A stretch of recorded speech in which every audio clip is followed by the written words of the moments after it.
Hebreos 11:6. Pero sin fe es imposible agradar a Dios, porque es necesario que el que se acerca a Dios crea que le hay y que es galardonador de los que le buscan. Yo voy a poner una interpretación muy particular mía. Cuando dice aquí, crea que le hay, yo lo que estoy entendiendo es que crea que Dios está ahí con él y que es galardonador. ¿Qué es un galardón? Un galardón es un premio. Podría decir también y que es premiador de los que le buscan o que premia a los que le buscan. Es una interpretación particular mía, no es otra cosa. Usted lo puede interpretar como usted más desee, es libre de hacerlo. Si vamos a avanzar hacia Dios, tenemos que buscarlo diligentemente y tiene que ser sentido. Y cuando habla aquí de sentido, no está hablando del sentido común o de tener algún sentido, sino de sentirlo. O sea, cuando usted quiere avanzar en Dios, tiene que buscarlo diligentemente todos los días. Mucha gente piensa que buscar a Dios en oración es perder el tiempo, porque quizás son gente que no tiene mucha paciencia o son muy desesperados y quieren una respuesta pronto, como pasó con Saúl antes de que Saúl lo mataran o se matara él mismo, que tan desesperado andaba que terminó por buscar a una hechicera, a una divina, porque Dios no le estaba hablando a él y él andaba desesperado por tener una respuesta de lo que le estaba sucediendo en ese momento. Lo pongo como ejemplo nuevamente. Por eso es que dice aquí buscarle diligentemente todos los días. Y eso tiene que ser sentirlo de corazón, buscarle de corazón sincero, de todo corazón.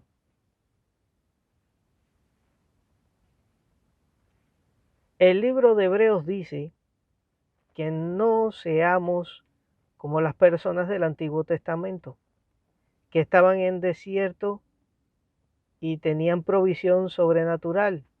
Vuelvo y repito, maná, agua de la roca. Fue una tentación, pero Dios le respondió la petición, que fue las codornices, porque ellos querían comer carne. Cuando llegaron a las aguas amargas, solamente le dijo a Moisés, mira, corta de este árbol una rama o el árbol entero, no recuerdo bien ahora, y échalas al agua y las aguas dejarán de ser amargas y se harán dulces. Con el caso de las serpientes, cuando las serpientes los mordieron, ¿qué fue lo que la instrucción que le dio Moisés? Perdón. Cuando las serpientes los mordieron en el desierto, ¿cuál fue la indicación que le dio Dios a Moisés?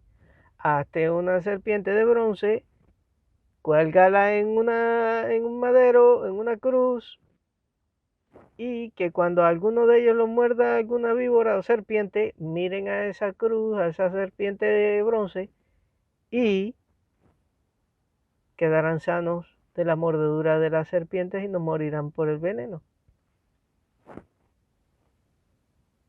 Vez tras vez, una y otra vez, Dios proveía, dependiendo de la situación y de la necesidad. Dios les proveía a toda esa gente, que no eran 4 gatos, como diría un dicho popular, eran unos cuantos miles de personas, sin dejar de contar a aquellos que eran egipcios, no solo por nacimiento, sino porque era su pueblo y era su raza y su descendencia, que muchos de ellos, por ver las cosas que Dios hizo para liberar a su pueblo, se convirtieron al Dios verdadero y se fueron junto con los hebreos de Egipto. Y como vuelvo y les repito, los hebreos, que es como realmente es, porque eran 12 tribus, no era una sola tribu, que era la de Judá. Lo que pasa es que como nada más sabemos de la existencia de la de Judá hoy en día, pues entonces quedó el sobrenombre de los judíos por esa cuestión, pero en realidad son 12 tribus y no es el pueblo judío, es el pueblo hebreo. Pero yendo al caso, ¿qué fue lo que pasó con ellos? que como ellos llevaban muchos años, 430 años viviendo en ese pueblo, en ese país, por fuerza, señores, 430 años, póngale que en 430 años hayan nacido, crecido y muerto 3 generaciones de esas familias. Todas esas generaciones, dejando de contar la que entró por la bondad de Dios una vez más, de lo que hizo con José, después de todo lo que José tuvo que pasar en su vida para llegar hasta donde llegó, y que eso provocó favor inmerecido delante de Faraón por causa de lo que José hizo por él, de interpretarle esos sueños. Se ganó el favor inmerecido del Faraón y lo puso como segundo gobernante sobre toda la tierra de Egipto y como administrador de todos sus bienes. Una vez más, el favor inmerecido de Dios para con sus hijos.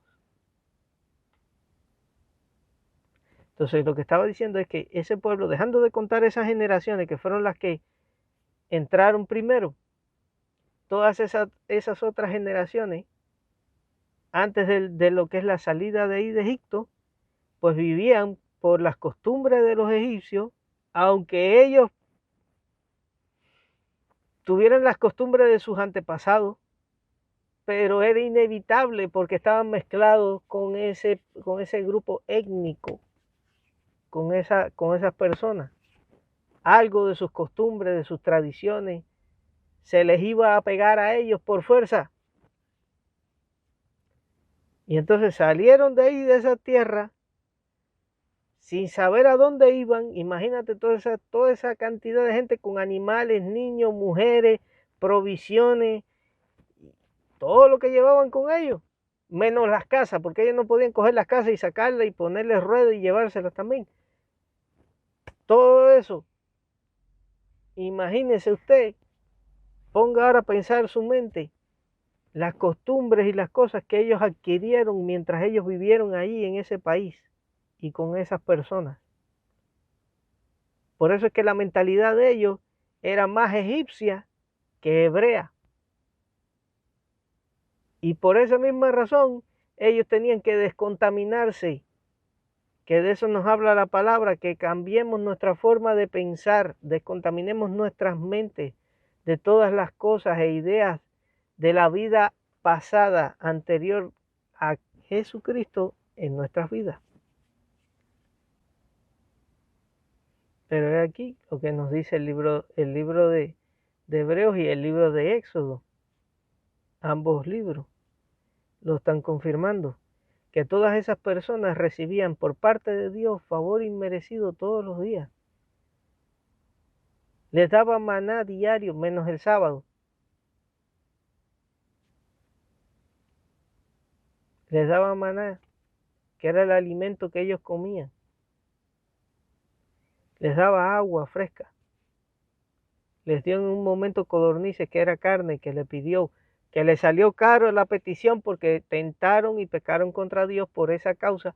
Pero a pesar de ello, Dios les dio las codornices.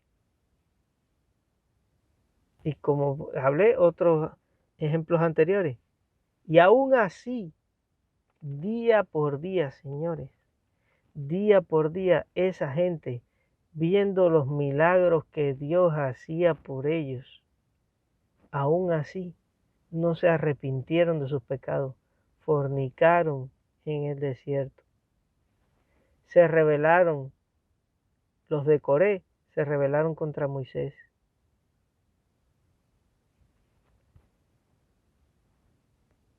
Murmuración, vamos a empezar porque la primera parte que nos describe del problema de la murmuración fue con la misma Vivian, la hermana de Moisés, cuando ella empezó a murmurar y a hablar de la cuñada de ella, de Séfora.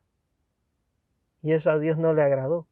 Por esa razón, Dios la castigó en ese momento con lepra, hasta que ella se arrepintió. Cuando ella se arrepintió y se apartó de lo que es la murmuración, Dios entonces trajo sanidad sobre ella y la lepra se fue. y quedó sana. Pero es lo que estoy comentando ahora, que esas personas, a pesar de que eran descendientes de Abraham, a pesar de las promesas, a pesar de los pesares, entristecieron y contestaron a Dios todos los días por 40 años en el desierto. Y lo peor no era que lo contristaran y pecaran contra él, sino que no se arrepintieron de sus pecados. No llegó esa conciencia de decir, señores, miren, vamos a arrepentirnos de nuestros pecados, porque fíjense si el Dios de nuestros antepasados es tan bueno, buenísimo con todos nosotros, que nos da de comer todos los días, nos da de beber todos los días, nos sana cuando hemos sido atacados por serpientes, nos da agua de aguas amargas, nos da agua dulce y muchas cosas más. Pero no lo hicieron así. Ahora aquí repito una vez, el libro de Hebreos dice que no seamos como las personas del Antiguo Testamento, que estaban en el desierto y tenían provisión sobrenatural, pero no tenían una fe sincera y confianza en el Dios de sus antepasados. Entonces aquí continuamos y dice, no puedes entrar a tu tierra prometida a menos que sea por fe. ¿Qué es la fe? Hebreos 11:1. Es la certeza de lo que se espera, la convicción de lo que no se ve. Hebreos 11:1. Eso es la fe. No puedes entrar a tu tierra prometida a menos que sea por fe. Tienes que confiar en Dios. Sea lo que sea que estés pasando en este momento, debes recordar que el Espíritu Santo quiere sacarte de cada mala situación en la que te encuentres. Él tiene una salida. Hay una forma de escapar para ti. Tiene que ver con confiar en el favor de Dios. Pídele a Dios en su misericordia que te llene de Él, de su presencia, y te ayudará. Pídele a Dios ayuda, revelación y sabiduría. Usted puede orar y pedirle precisamente esas cosas, que le dé revelación de qué debe hacer o cuál es la salida que él tiene para esa situación o problema que usted esté atravesando, y que le dé la sabiduría para enfrentar o afrontar esa situación conforme a la voluntad de él, que es perfecta para la vida de usted. Y más importante que todo, pídale que se le revele él en su vida.